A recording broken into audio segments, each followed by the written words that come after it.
every individual is free as long as he does not overstep his freedom, as long as he does not harm the society. Because in Islam, the larger welfare of the society takes precedence over the individual freedom.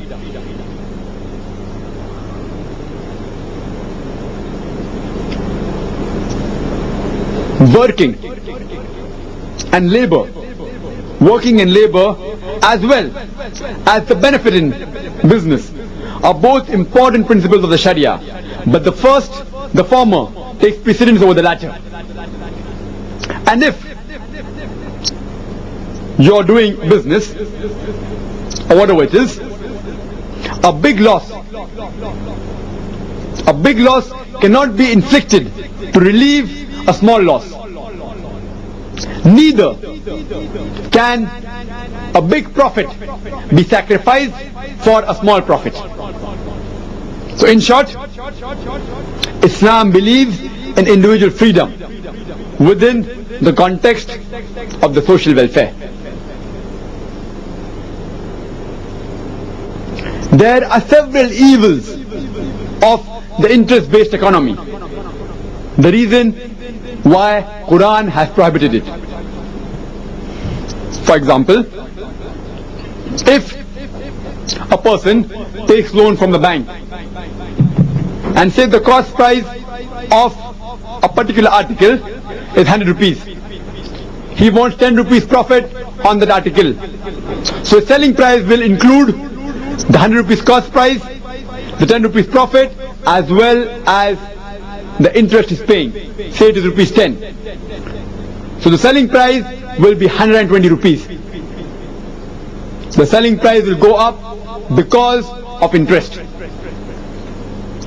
If the selling price goes up, but natural, the demand comes down. When the demand comes down, the supply goes down. When supply goes down, but natural, the production comes down. When the production comes down, there is retrenchment and there is labor problem. There is problem of employment. There are a lot of social injustice.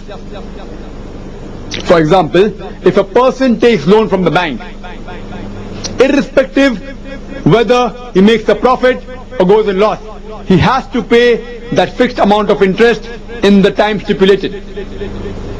Even if some calamity befalls his family, like floods, earthquake, etc., still the person who has taken loan has to pay that amount along with interest.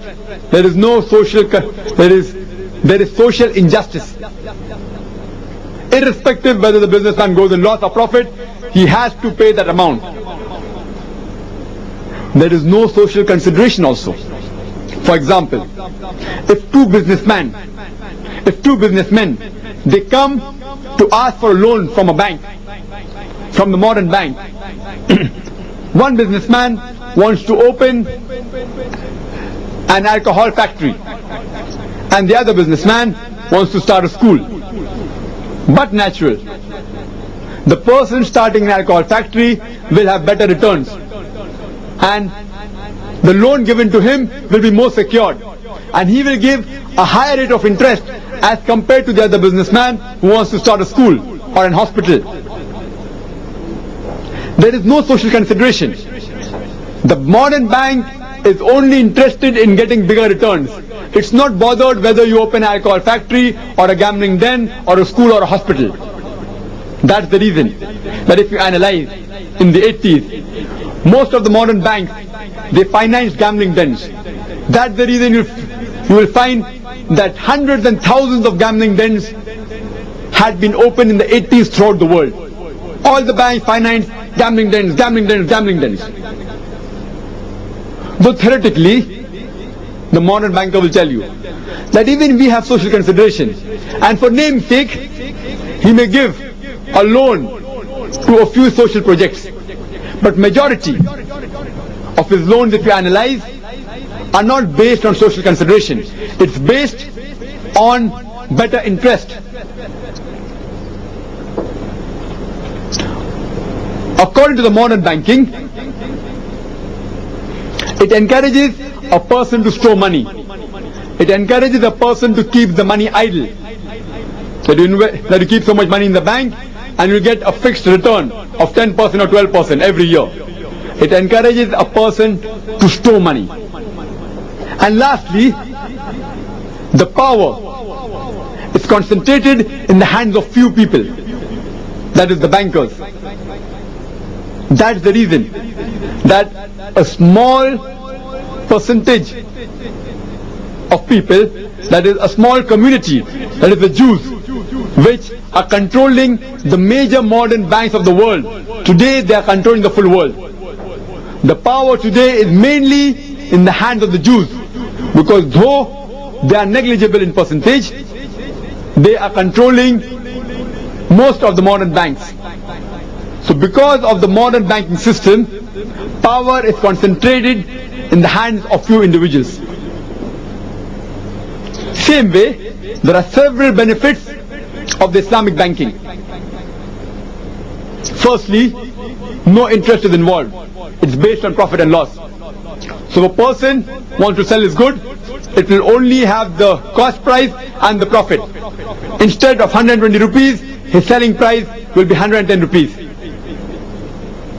If the selling price comes down, the demand increases. If the demand increases, but natural supply increases. Supply increases, the production increases. And but natural, there is more labor for the people. And it encourages the people to work and to strive. It encourages a people to earn the living. It has social justice. That if a businessman takes a loan, if he goes in loss, the loss is shared by the bank. If he goes in profit, the profit is shared by the bank. And if he takes a loan, and if certain calamity befalls him, but natural, the Islamic bank gives him more time to repay, not like the modern bank. The more later you pay, you have to pay a bigger penalty. In the Islamic bank, they give more time. And many a time, if they find the situation very bad, they also let go of that loan. There is social consideration. You cannot give loan to any businessman who is doing any activity against the Islamic Sharia. Any activity which is causing harm to the society.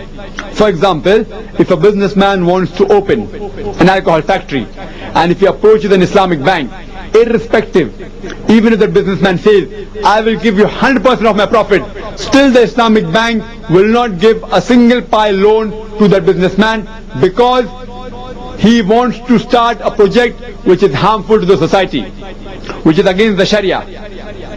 So in the Islamic banking, there is social consideration. And they encourages more, the Islamic bank, they encourage more of the projects which are beneficial to the society. For example, building of schools, building of hospitals, building of nurseries, etc. In short, the Islamic bank encourages the society to improve. In Islamic bank, you aren't encouraged to keep your money idle. You're encouraged to invest your money